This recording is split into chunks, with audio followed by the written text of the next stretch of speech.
Welcome to the Dazed and Confused podcast with your host, Diana Cano, where we normalize being dazed and confused at any stage in life. To be curious and to seek constant improvement, everyone is welcome here. Welcome back to another episode of Dazed and Confused with Diana. It is me, your host, Diana Cano. I am excited for this episode because I love philosophy. And as it turns out, it's hard not to associate the lessons from fishing with the lessons of life in general. God, I think this is just the Key West side effect of living in it.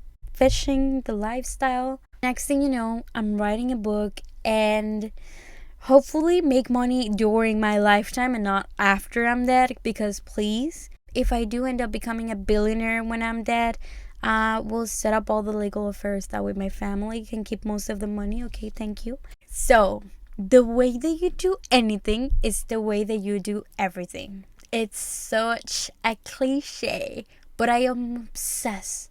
I am obsessed with that quote. Naturally, on today's episode, we're gonna talk about it. After a couple times fishing and getting into the zone of remembering what my dad tried to taught me so many years ago, and all those times, which by the way, the picture, that's me holding a barracuda, because I know some of you will not believe me, but that's me. And I think I was in my teens.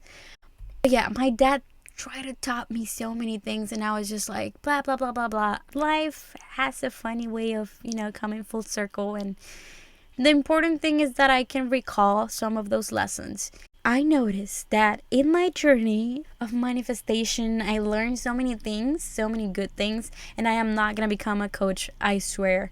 I promise myself that I'm not becoming, well, not right now at least, a coach of any sorts. I'm not selling you anything. I'm just sharing my journey, and I do feel like I'm providing some value on it. But if you don't find any value, then okay. So what? Okay, so if I were to put it simply, I noticed that manifestation and fishing have two things in common. You have to ask in order to receive. So you have to be okay with asking for what you want, and you have to be upfront, and you have to be honest. There is no ceiling, because as you will know, the ocean is abundant, and so is the universe. Please notice how I say abundance and not infinite. So if you could receive what you want for free today, what would you do? Yep. Exactly. What would you do? And this question opens you up to all those limiting beliefs that you have. Because then I remember the first time that I heard this question, and I was like, well, it's not possible. And after, practicing and practicing and practicing, I realized, what if someone did? Okay, what would I do? So slowly but surely, I started to open myself to possibilities. And guess what? It translated to other areas of my life, right? Because opportunities, they don't always seem the way that we see them. And if you don't open your mind to view those possibilities and those opportunities, you will miss them 100% of the time. As a matter of fact, I guarantee if you try to look back into your life, you have already missed some opportunities, and some very good opportunities to grow, to advance in your career, or X, Y, and Z, whatever area. But I guarantee that you have already missed opportunities because you were not training your mind to see them, to perceive them as opportunities. You were looking at it from another lenses. And I want you to think about that. I want you to expand on that. So how would you feel after receiving the thing? How would you behave after receiving the thing? And how would you manage it, right? How would you manage receiving that thing? So I don't know how your answer looks, right? But in most areas of our lives, these are key things. So how do you feel in certain event or situation? How do you behave? How do you feel and how you behave are completely different.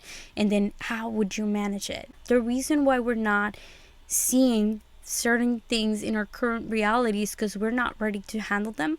So getting into that, I would say, habit of talking about certain levels of wealth or opportunities and making it normal. This question is a means to practice those feelings in those situations, so the next time that you have an opportunity in your life, you're able to write that and catch that. And think about that. Those same questions apply to fishing. Those are lessons, like how would you feel after you catch your big fish? How would you behave? And how would you manage that situation, right? All that we're doing, it's, let's just call it play and pretend.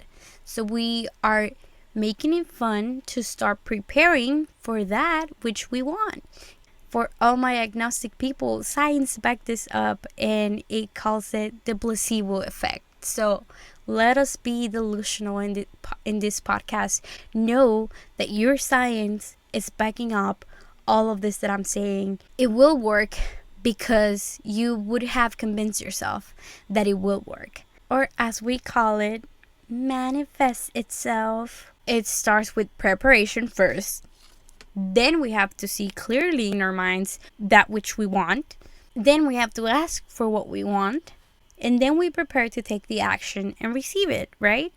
So my example in this case, while fishing, is pretty funny. Me and Alexis were fishing in a shallow place, and we didn't realize how shallow it was until we were actually there, but we were just trying a new place.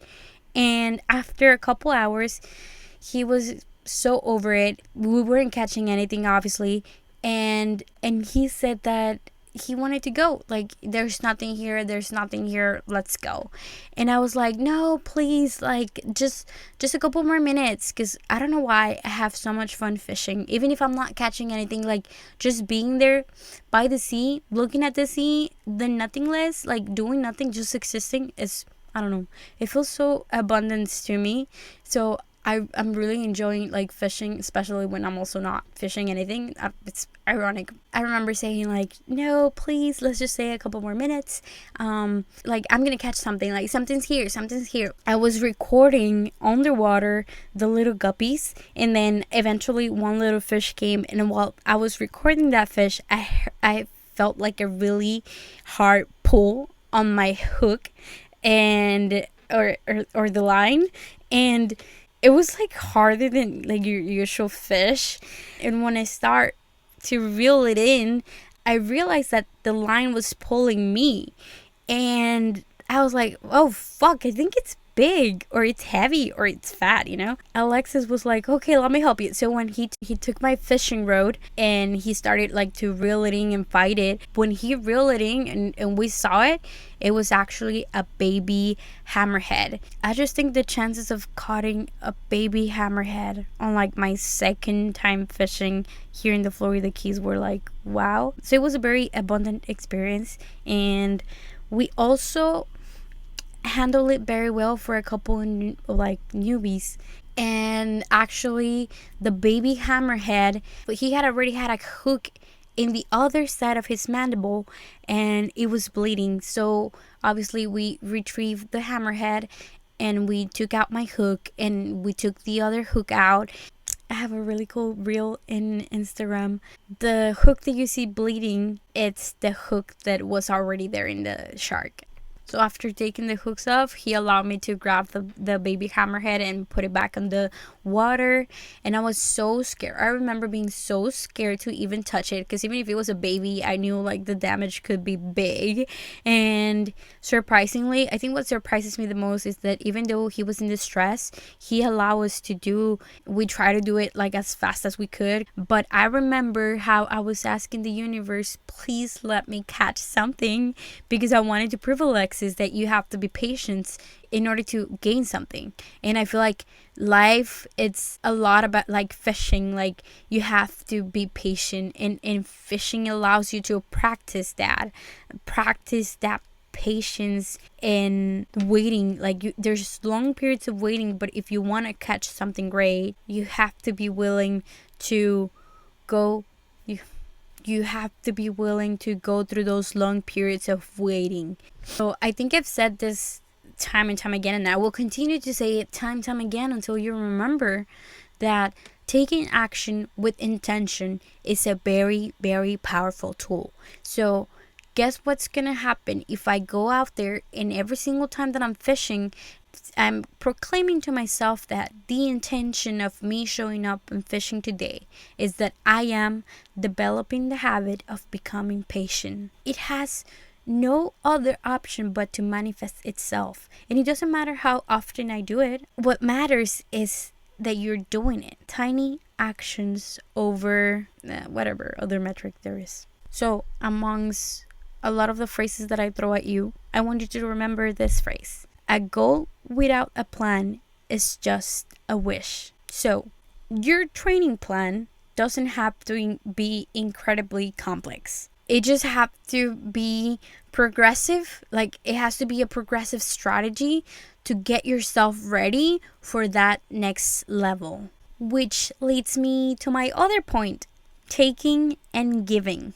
As in fishing and as in manifestation, taking and giving are karmic energies. So if you consume something, you give something, right? What you put out, you receive. Like in this anecdote, I feel like the way that I see it is that universe provided me with a catch which served my purpose of teaching Alexis a lesson. And in that lesson was helping that baby shark to get that hook that was clearly harming him out. And that's what I gave back into the universe. That's how I decide to approach it. I mean, you're more than welcome to have your reservations about fishing, and I agree with you. Fishes are sentient beings, and there's more studies that are being conducted in the intelligence of fishes, and it's okay. Fishing doesn't have to be your practice, but it is mine, and how I'm approaching it. I truly believe that nature provides if we ask for it, that we can also give a little bit back in very simple actions that are within our means and within our capacity. So the other topic, and I'm gonna use the same example when I was fishing, is that being magnetic versus being needy. And I feel like there's a lot of manifestation podcasts that talk about this specifically. I feel like fishing drives the connecting point. And I feel like whenever I'm fishing in a magnetic state, fishes are just flowing and coming to me. Like I'm not even counting. I'm just like, oh, I caught another one. Oh, caught another one. Oh, caught another one. Whenever I feel like in that state of neediness, like, oh, I need one because it's a competition now. It's like, I need this to beat Alexis. It's like, blah, blah, blah, blah. I feel like that's when, one, I'm not enjoying the process, and two, I'm not meeting the metrics. Patience, it's a virtue, my friends, one that cannot be faked. It requires constant practice to be mastered because it's not something that we're wired for naturally. Okay, the next one, another really good connection that I made while fishing was enjoyment. What is life without enjoyment? You have to make it fun. You have to make it easy. So you show beautiful people. I invite you to take what resonates with you, apply it, and let me know if it works, even if this podcast was helpful for you. And if not, just drop it. I don't have anything to gain from this. I'm just sharing with you what I'm learning, and hopefully it will help you the way that it has helped me. That's it. I will see you in the next episode. Thank you so much for joining me this week. If you like this episode, give us a like, a share, or a review on Spotify or wherever it is you're listening. Make sure to subscribe to the show in iTunes or Spotify so you'll never miss a show. If you'd simply like to tell a friend about the show, that will help us out too. If you share on Instagram, don't forget to tag me. I love to see your thoughts and insight. Have a wonderful week. Sending you energetic strength your way, no matter what you're going through. I believe in you, so fight back. Be sure to tune in for our next episode, and I'll see you in the next one.